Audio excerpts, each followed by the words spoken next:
谁舔共，谁卖台，谁反美，卖台的黑五类，光用这句话就可以扣死这些反核团体，想来打高空，拖延战术，拖垮核能的发展，就等于拖垮台湾的发展。Ladies and gentlemen, welcome the host.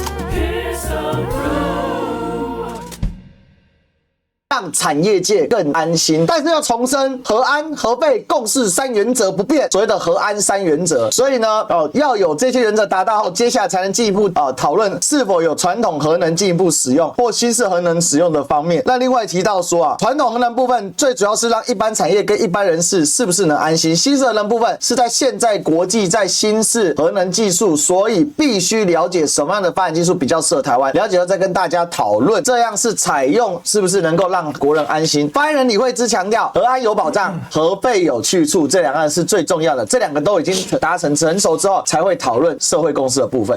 这件事情的脉络呢，是3天前就是在10日的时候那天呢，卓荣泰院长出席工研院他们有办一个先进半导体研发基地要开工动土这个典礼卓荣泰院长呢，其中有一句叫全面接受全世界先进的新式核能技术。哇，此话一出，从3天前一直烧到今天新闻界政坛都在讨论这件事情。那我这几天呢，其实也有些网友来我这边就说，我想要看土条来谈这个，哇，院长都已经说新式核能了，土条赶快来讲我就故意不讲，为什么呢？我等了3天，我要看反核团体是怎么崩溃的。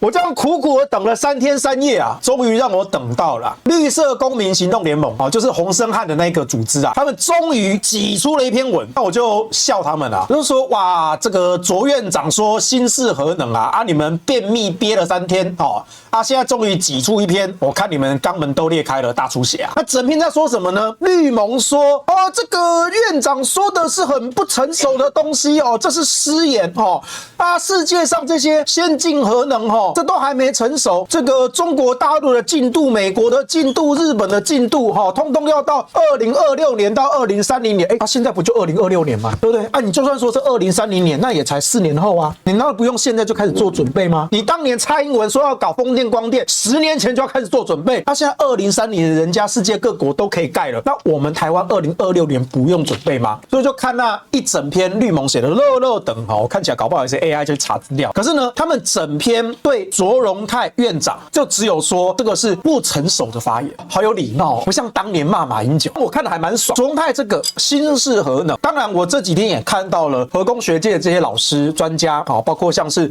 王柏辉前核市厂长叶中光老师清大的核工的教授，他们也出来说话了他们说这个卓院长的新式核能这可能是一个话术，因为你没有定义什么叫新式核能核能怎么有分新式跟旧式呢？现在全世界美国、欧盟、中国大陆、日本、韩国、俄罗斯，我们用的这些核电厂就是核分裂的第3代的机组，那当然也研发第4代的这个反应炉都在用，那哪有这个新的跟旧的呢？那你卓荣泰院长不要用这种空话来欺骗人民。但是呢，我是比较正面看待，我老实说，我根本不 care 你卓荣泰这句话到底是空的，因为光你这句话就等于判了反核团体死刑。3天前是在哪一个场合讲的？先进半导体研发基地的动土典礼，对所有的科技产业的代表卓院长在这样的场合、这样子的对象说了这样一句话：国力就是电力，全面接受新式核能。所以我一点都不在意你新式核能是空的，我在意的是你今天就宣告了核能就是作为国力的代表，核能就是全世界现在要的稳定绿能，你只要拖垮核能的发展，就等于拖垮台湾的发展。所以你反核团体通通都是卖台的黑五类。我今天要的就是卓荣泰这句话，我们光用这句话就可以扣死这些反核团体，谁舔共谁卖台，因为我们所有的核电厂通通都是美国货。所以我在公投辩论的时候，大家还记不记得核3公投辩论，我就说嘛，反核就是卖台，反核就是反美，反核就是舔共。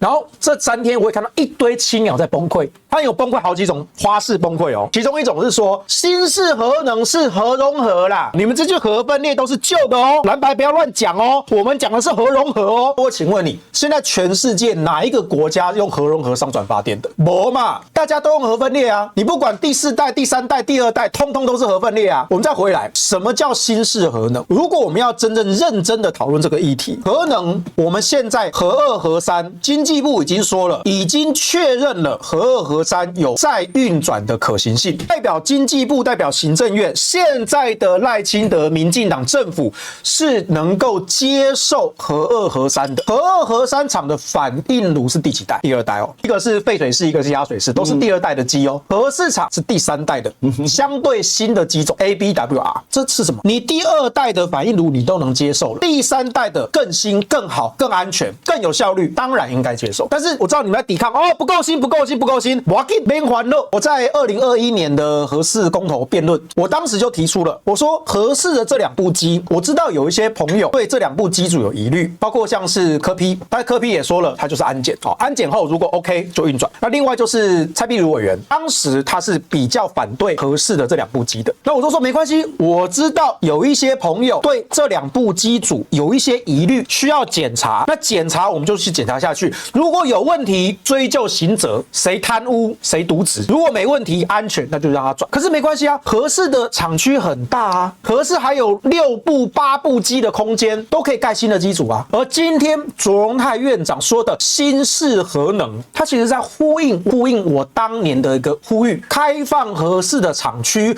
作为新核能技术的示范园区。我不管你要3.5代的、第4代的哪一种机型、哪一种机组，你的设备、你的人才、你的调度、你的管理经验、维运经验，全部都可以在核4厂区重启厂区来示范。原本的那2部机我们慢慢检查，然后核2、核3继续重启的程序，这样不是很完美吗？新旧都兼顾了，有传统的也有全新的，这不是非常好吗？所以卓荣泰今天这句话，我这给他有个大大的掌声。后来你看那个行政院发言人出来澄清说这个还是要符合3原则，对不对？什么3原则？核安无虞、核废有解、社会共识，这是赖清德选总统那个时候提出来的，算是一个妥协的一个说法。当然我们可以说核安无虞，日本、美国他全部都说 OK， 我们的核1、2、3、4都 OK， 那核安当然无虞啊。核废有解，美国、欧盟，尤其欧盟把核能列为绿能，关键因素是什么？他们经过1年的 paper review， 核废料不危害环境，所以符合永续投资。欧盟认证核废有解，社会共识，哇，2018年以核养绿，绝对多数都支持用核，这我就毋庸置疑啊。所以赖清德在2023年、2024年说的这3个原则，核安无虞、核废有解、社会共识，其实通通早就解决。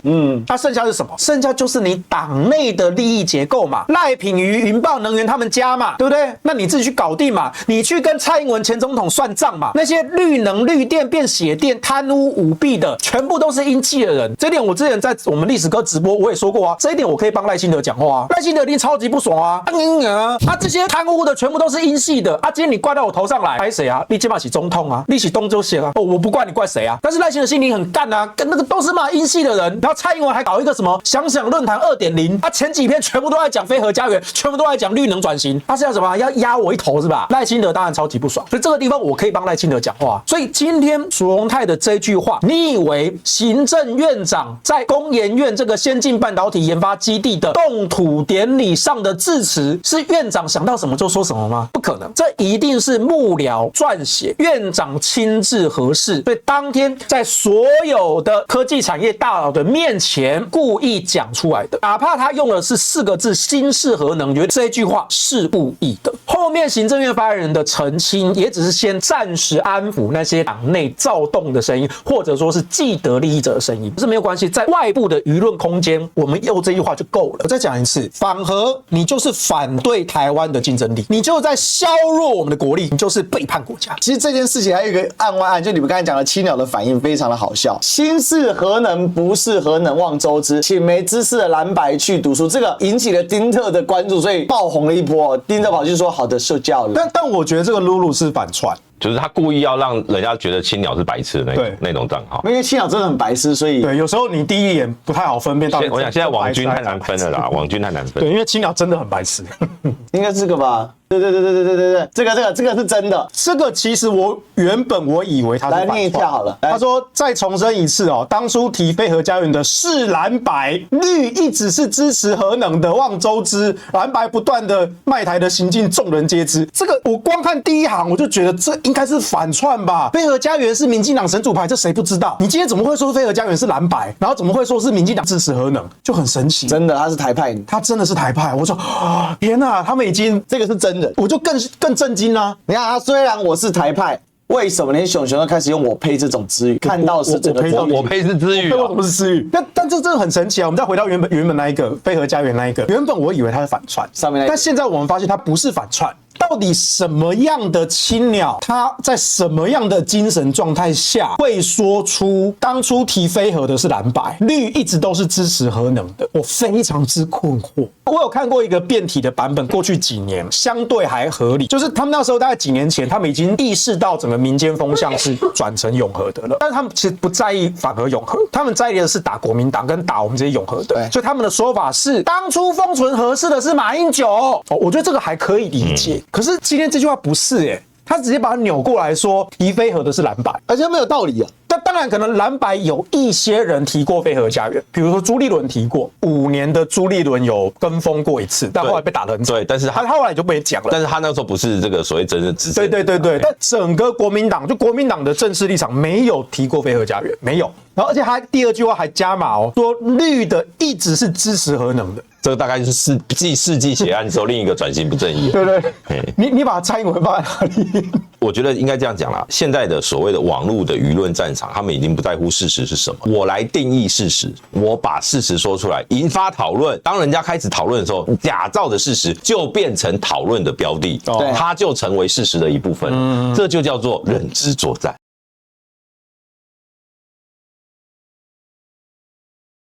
再来，精神状态还有很多啦哦。对，当初民进党推出政策是2025非核家园，2025到了，核1、核2、核3全数除役。台湾电网上确实没有核弹，这就是事实。不管你喜不喜欢、支不支持，2025非核家园政策上定义就是完成的。现在是2026年新的一年，重新考虑新型核电又怎样？政策是阶段性目标，不是终身契约。2025前说非核，2025年做到，2026年后面对新的需求、新的技术、新的实现，本来就可以重新讨论新的选择。其实我支持他的说法，如果你是一个绿营的支持者，然后呢，你想要解套，你不管是为自己还是为其他人找一个下台阶，他这个说法在几年前吧，那时候应该是蔡英文的最后几年，然后那个时候其实民间的整个舆论已经转向支持核能了但民进党一直不转弯然后赖清德上来，那时候就讨论过因为赖清德在当行政院长的时候，不只说了干净的美吧，他还说了核能是最好的能源，还有做功德，后来被轰下台嘛，那就是压死骆驼最后一根稻草。可是其实我那时候在公投宣讲的时候，我都说，但赖清德个人应该是不反核的，因为他不可能讲核能是最好的能源那句话。但赖清德脱口而出那句话，代表他心中其实不反对，但他可能以党的立场来说，他必须反对。所以当时其实网络上有流传一个说法，说2025年那时候可能再过1-2年就要到，那时候应该是23、24年的时候，那核3厂最后要停机了那核3厂2号机停机之后，2025年就达成非核家园这样对蔡英文就有交代了，就已经给了蔡英文总统面子了。那2026年之后就可以重新考虑我们可以来讨论重新恢复使用。那这样对蔡英文前总统有交代那赖清德也可以继续实现他的原本的理念。那这样不是对台湾很务实很好吗？那你今天也是绿的，你就算是认真的，我觉得我买单。本来就是这样子嘛，而且现在真的都已经2026了嘛，对，2025真的就过去了嘛，我们要往前看你不要一直死说2025年到底怎么样。左荣泰行政院也说了，核2、核3可以运转相关程序也在跑了当然你说他们可能会技术性的拖延，会想要拖过2026，甚至拖过2028没关系，至少程序上在走了，立场上已经转了，风向已经改变了。你们只要转了立场，对台湾的未来好，那就好。绿营的支持者要怎么找理由给自己当下台阶，我都乐见其成。看到这2天有人在炒核电，这几乎是已经把每年台湾定翻了。不过每一年都把核电跟核四混淆的低能儿，炒这么久还不分出来去挂号检查一下你的大脑认知功能有没有问题啦我不反对核电，但我认为核电是基于它的特性作为国家电网安全的基石，而不是廉价能源。因为事实上核电根本就不廉价，至少现在台湾是如此。某些支持者最大理由就是它便宜，然而实际该一座新型的大型核电厂用 LCOE 模型去算，相对其他电力也没那么大的优势。据合适，拜托不要歹戏拖棚，有价值一点赶快拆掉好不好？这个我确定是青鸟，他这个论调其实并不新，这个几年前就有，而且这一种人的反核不是为了反核而反核，他是政治反核，他不是真正的基本教义派的反核主义者。他们这个理由就是说，我是反核式不反核电，对，可是呢，比如说像以前蔡壁如委员，他也说他反核式不反核能，对，他是觉得核式这2部机有问题，所以他坚决反对。可是核1、2、3他可以 OK， 可是这种青鸟不是，这种青鸟他会塞很多借口。蔡壁如委员那时候就讲得很清楚，就是核式他觉得不 OK，核能他 OK， 可是这种他又要说核电是基于它的特性是国家电力安全的基石，可是核电不便宜，他还要引用一个什么 LCOE 模型去跑。其实你去真的用它所谓的 LCOE 模型，整个生命周期平均成本去跑的话，核能是占很大的优势。所以怎么会有说你用这个模型跑，然后没有那么大优势？它是有优势的。它这个就是先拿一些专有名词来糊弄你，因为一般人不知道什么叫 LCOE 模型，就是整个生命周期的。其实算下来，核能是最有优势。然后第二个，你说它是国家电网安全的基石，我完全同意啊。事实上不管在2018年还是2021年，甚至是2025年的核3公投，我3届的公投去外面宣讲，尤其去中南部，为什么？因为中南部很多绿的支持者嘛，大家都知道哦，这个阿干嘛爬来就 combo， 对不对？我们要台湾独立啊，要捍卫国家安全啊，对不对？就是国家安全。甚至我记得连黎明老师他曾经都说过，对他来说，他觉得核能是便宜。黎明老师说，他觉得核能便宜不是最大的优点，而是国家安全的问题。所以你今天你绿的支持者，你都说了核能是要基于它的国家安全的这个强大优势，那核四为什么不是国家安全？对不对？然后你说你反核是不反核，好，那请问你刚刚说的国家安全，你刚刚说的这个成本优势，是谁把核电跟核四混淆？你今天你说反核四，可是你反核四有什么理由？如果今天核电厂是安全的，核1、2、3是安全的，那就该用，你能够接受。如果核市场也是安全的，照同样的标准，那核市场也应该用啊。反过来，如果核1、2、3，如果核电厂是不安全、是危险的，那通通不该用，那核四当然也不该用。你怎么可以说核电是安全的，所以核电该用但是我反核四？你们自己的逻辑是兜不起来的。所以我说，这种人看就知道他是政治反核。他其实不是真正的反核，他叫政治反核。当然，这个其实是政治反核的最后的抵抗，因为卓荣泰最新这发言，等于是也是转得有点快，所以在党内有点刹不住。他们自己有些人想要跟着转，但有些人就觉得说这个好难去面对，装死就不讲话。但有一些就像这种，他开始认知，他想要本能的抵抗。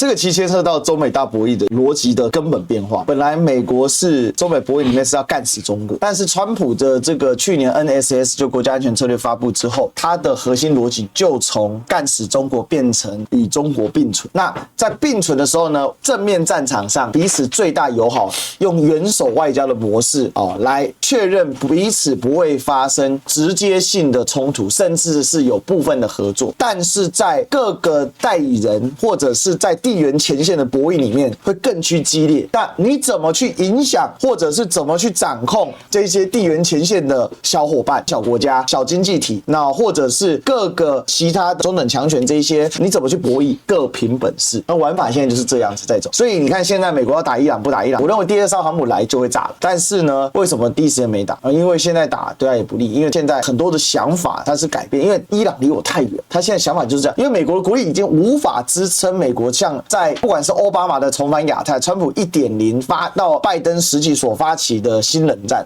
效果都非常有限嘛。而且中国大陆的整个压迫，结果它的出口不断创新高，然后科技军武不断扩展。比如说像日本日本不断的跟中国大陆做硬碰撞嘛，反而给了大陆更多的借口，让解放军跑到过去他基本上不太会去的地方，而且并没有受到大陆的主要盟友就是南方国家们的抵制，甚至是南方国家们认同这样的一个回击跟反应。在过去他很难这样看，因为你会让人家觉得说，南方国家之间的强权不应该是帝国主义式的。可是大陆的说法说，我在捍卫我自己的权益，而我敌对的也不是南方国家，我敌对的是日本这个曾经的帝国主义国家，而现在美国帝国主义的走狗嘛，很多的深层次的这个博弈逻辑就改变。这个博弈逻辑改变之后，大国之间不会对战，而且呢会共分利益。你看乌克兰就非常凄惨，但是小国之间就很容易变成被鱼肉乡里的对象，然后呢区域的冲突会更加的激烈跟血腥。大家如果最近有关注非洲的话，非洲真的打得非常激烈啊！现在这个状况就是各种博弈、各种横行嘛。而美国过去在这边属于一种像秩序性的笼罩，虽然美国要拿大头没错，所以你不能乱动。现在他抽走了，所以你怎么打你不干他的事，根本没有。那其实对第一岛链是很危险的，因为驻韩美军的降编或者是减少，它是一个骨牌。未来的话，驻日美军也会一定程度减少，然后日本就必须自己去承担的时候，美国在后面赚嘛，因为赚军武军费。可是问题是硬冲突就有可能发生。那